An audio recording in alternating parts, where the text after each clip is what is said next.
जय श्री राम, श्री राधे श्याम। हम पूज्य वृंदावन से पधारे पूज्य संत रामदास जी महाराज जी के पास हैं। ओम नमः शिवाय गौशाला से महाराज श्री आए हैं तीर्थराज प्रयाग, और आप श्री हंस भगवान के बड़े अनुयायी और उनके श्रद्धालु भी हैं, जिनके दर्शन के लिए बड़ी इच्छा रखते हैं लेकिन दर्शन नहीं कर पाते हैं। तो महाराज श्री का भी कुछ अपना उद्गार है, वो हम लोग सुनेंगे। महाराज जी सादर दंडवत, आप क्या कहना चाह रहे हैं? श्री गुरुदेव भगवान की जय हो।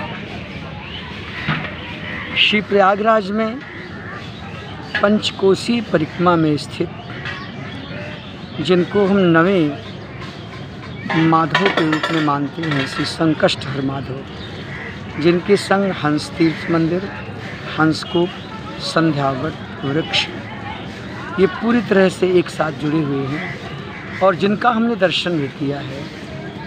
वो इस समय हमारे पूज्य श्री योगी सत्यम जी के द्वारा चारों तरफ से पूरी तरह सुसज्जित और प्रतिबंधित है। प्रायः लोग वहाँ दर्शन नहीं कर पाते, लेकिन एक दिन जब मैं अपने परम आदरणीय सत्यम योगी के पास मिलने गया तो वो मुझसे इस तरह से मिले थे कि वो मिलना आज तक एक क्षण भी भूलता नहीं है। बिना किसी परिचय के, बिना किसी स्वार्थ के, बिना किसी ऐश्वर्य के, बिना किसी प्रभुता के, मुझ साधारण जैसे दीनहीन एक साधारण से गरीब साधु को वो ऐसे मिले थे।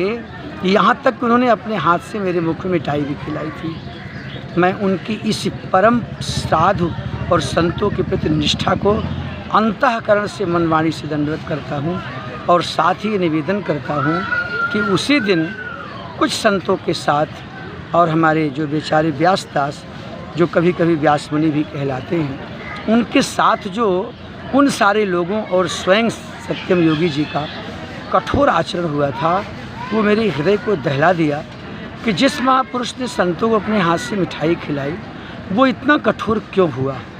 हम उनसे निवेदन करेंगे कि वो अब तक जो हुआ सो हुआ, लेकिन वो संपूर्ण भारतवर्ष में अपने को यशस्वी करने की भावना से हम सब की विनती स्वीकार करके हमारे श्री हंस भगवान के उन संबंधित समस्त तीर्थों को अपनी सीमा में सुसज्जित कर दें, पूरा दरवाज़ा खोल दें, सबको आमंत्रित करें, सबको बुलाएं कि भाई आओ, जी भर के दर्शन करो, जिससे लोग नर नारी, बालक बालिका, स्त्री पुरुष, संत समाज और सब उनके यश की गाथा गाएं और उनको भगवान और भी आगे ले जाएं।